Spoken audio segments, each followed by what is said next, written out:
what you need to know when buying an airline ticket and you've skipped past all of those terms and conditions. I'm Denise from Travel Brilliant. Let's talk about it. So we book air all the time for our clients. Our clients book it on their own, and you've probably booked airfare for yourself. Have you sat down and read the entire terms and conditions of that airfare? Probably not.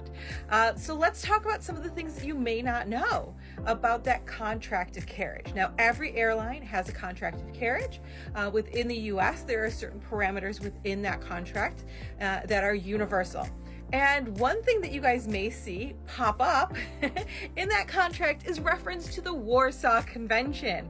Now, what does that have to do with your airfare? So this is really important. If you have a flight that is an international flight, the Warsaw Convention sort of limits the liability of that carrier to 120,000 francs. So when they're referencing that, it's really that sort of limited liability, the amount of liability that airline can take on financially if something goes wrong. So there's certain things within every carriage of contract, from delays, loss of baggage, all of that good stuff, the type of fare that you're purchasing and what you're entitled to, and sort of any of those rules of refusal. They can refuse to take you on that plane. And so it's really important to know what you are legally getting when you purchase that ticket. So let's dive a little bit deeper. So the first thing you may see pop up in that terms and conditions is the code shares.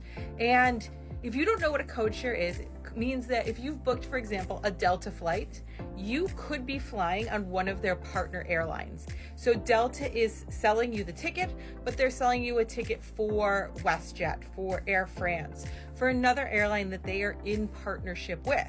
And that can change those terms and conditions. So you've got a code share. Sometimes we buy, for example, a main cabin flight with Delta, which comes with seat selection, but then the segment that might be on a code share airline does not allow for free seat selection, and you've got to pay for that additional seat.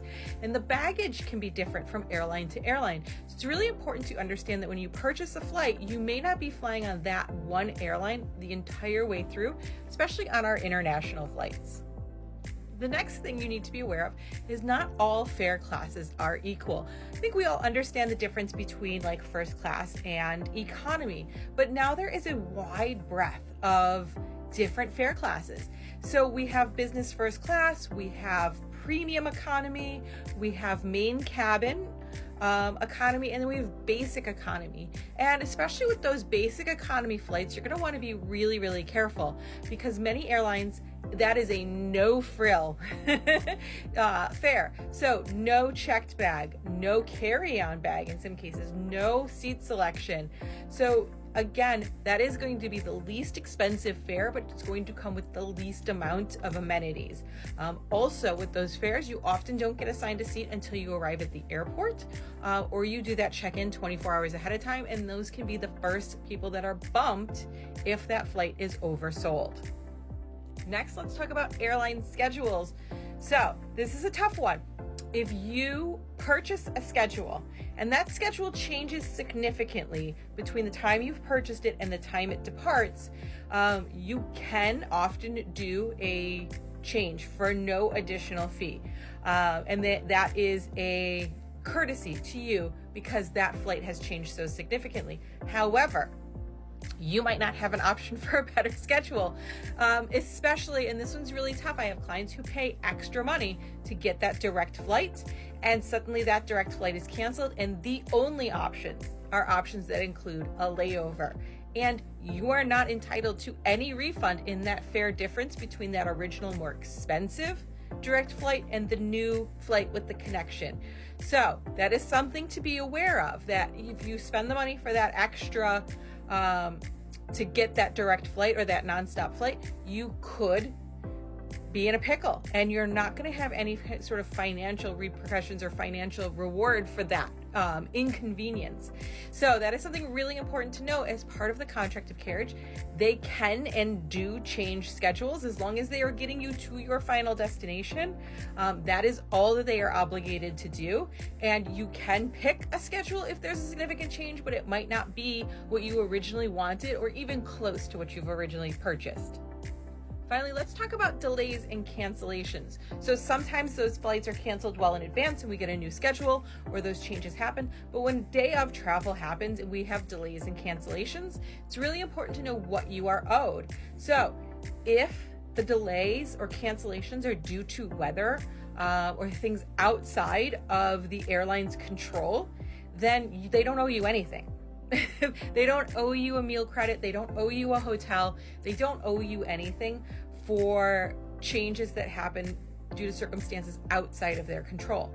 If it's something within their control, maintenance issues, stuff like that, then yes, you are owed some sort of compensation in a night stay if you have to stay overnight, in a meal voucher.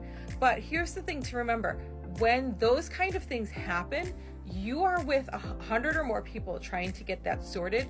Your best bet is to have travel insurance. Have the travel insurance to cover those delays and cancellations, any extra expenses that come along with that.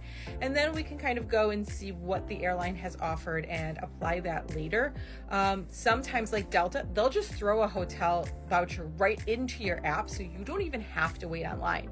So I always tell my clients, don't wait online. You're going to just be in there with a million other people, and by the time you've gotten to the end, there could be no hotel rooms left. So get that hotel booked.